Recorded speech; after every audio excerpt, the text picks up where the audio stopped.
What sort of surprised me is your prediction that WTI would actually be lower by a couple dollars or so. What are the dynamics behind that? Okay, WTI, they're basically talking about oil. So this was actually pretty interesting. I think it was just on one of those anti-Trump channels. Somebody shared the opinion, was one of the talking heads. They shared the opinion that the incoming administration wasn't going to be able to increase production. And that's absolutely false, right? You can increase production in multiple different ways, right? You can, number one, would be subsidies to the oil companies, right?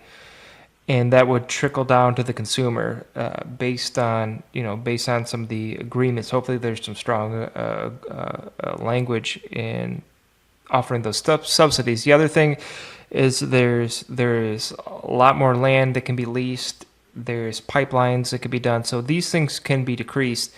I had a question the other day from someone that, should I invest in oil? And I'm an investment advisor. It was a random. I can't make recommendations like that without finding suitability for the individual. The second thing is that it would have been, the answer is no, right? Because if there's more supply on the market, if there's more supply, the prices are obviously going to go down.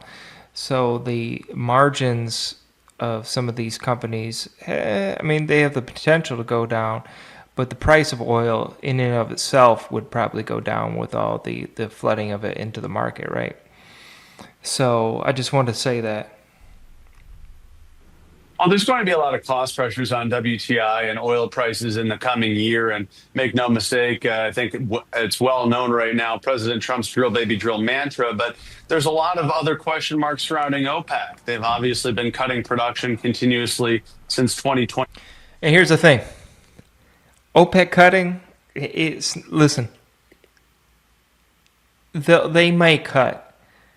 But listen, Saudi Arabia has a lot of projects going on right now. They need the money. They need that money. And I don't really see that happening. And there's also a problem with OPEC, the syndicate. One of them will always produce, right? They say, hey, we're going to decrease production, but one of them will always start putting it out because that's just what they've done historically.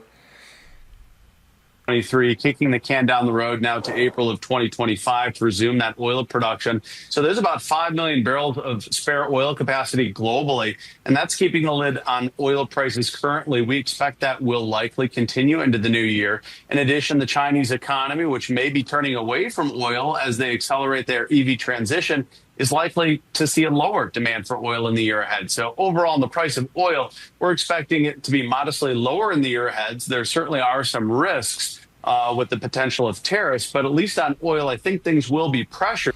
Here's another thing they're not mentioning too, right? If the war stops, the Ukraine war stops with Russia, and some of these sanctions are lifted too, and even though I don't know how much it's going to affect it, because the Russia's selling of oil is somewhat under the radar these days, but that could help the price too. Especially when you consider that OPEC spare capacity that lies dormant for now. How should we factor in the administration and their sort of you'd push for less regulation, fewer cost fees, et cetera, for producing oil and gasoline? I mean, how does that factor into your forecast for gas products and sort of the downstream? Well, especially for the midstream and downstream, pipeline operators are probably going to have a more conducive atmosphere for more mergers and acquisitions. Even on the upstream, you could see a little bit more consolidation, as well as the downstream towards retail. There's been a lot of talk of major acquisitions at C-store chains in the past year. I would expect that to accelerate. And so I think for the midstream and downstream, the future is rather bright. In fact, downstream retailer margins have been above average ever really since the COVID pandemic. So midstream operators, pipeline operators, and C-stores themselves are likely positioned to take advantage of what could be a very positive environment for doing business. Of course, those risks aside.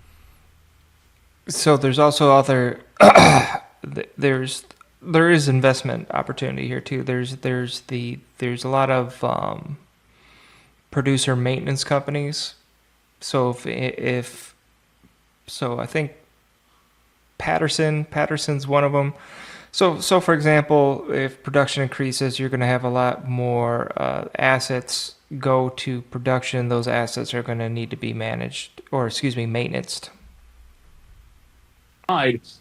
There's a lot of, as you mentioned, deregulation likely coming, a more fruitful environment for some of those mergers that potentially have been waiting the last couple of years. Patrick, only because you brought it up, OPEC, are they even really something we should pay attention to anymore? If you look at the U.S., Yes. Brazil, and Yes. Canada, they basically produce the same amount as OPEC. So in a lot of ways, we've circumvented what OPEC's reliance used to be. And with China sort of, as you stated, pulling back, with most of Europe in recession, is it really even something to be concerned with? Well, Yes. you know, I think there's a lot that we're keeping an eye on, but when you come to it, OPEC's relevance likely has been reduced. I mean, they're continuously fighting lower oil prices today. WTI at about $70 a barrel, really struggling to get anything above that level and hold it. Dangerous. And we still have this potential of OPEC increasing production again in April of 2025. It would not surprise someone if they continuously push that to July or potentially all the way to the end of 2025. But as you mentioned, Canada's producing more. I think there's a lot here with the mix of potential tariffs that Trump has threatened to put on Canadian and Mexican crude oil of up to 25%. How the door could open then for potentially a Keystone XL pipeline to be resumed if TC Energy even wants to see something like that. So there's a lot. And that's another thing. If those tariffs increase, there could be another opportunity for OPEC. Potential And that would wild cards increase here, but production really ultimately, from them. I think next year could be a bit more of a struggle for the upstream than it would be for the downstream. So given all that, Patrick, what's your outlook for gas prices at the pump next year? Well, I think an environment which is going to be weaker for crude oil is likely to deliver good news for consumers. In fact, next year, while we put our final numbers together, it's looking rather optimistic that aside from some of these risks, the talk of tariffs or unexpected geopolitical tensions, that broadly speaking, U.S. consumers are going to face a 2025 with relatively lower gasoline and diesel prices. And that's good news for companies like airlines as well. Any large end consumer should be fairly happy the environment we are looking forward to in 2025.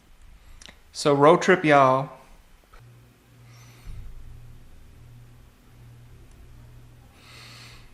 All right. Well, as for this one, listen. If you want to join me on Twitch, you can kind of see the chat right there.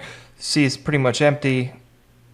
Listen, I usually charge for my time, so if you guys want to get in a conversation, ask me any questions, I'm here for you. I basically have OCD when it comes to finance. I love to talk about it, so I'll be happy to see you there.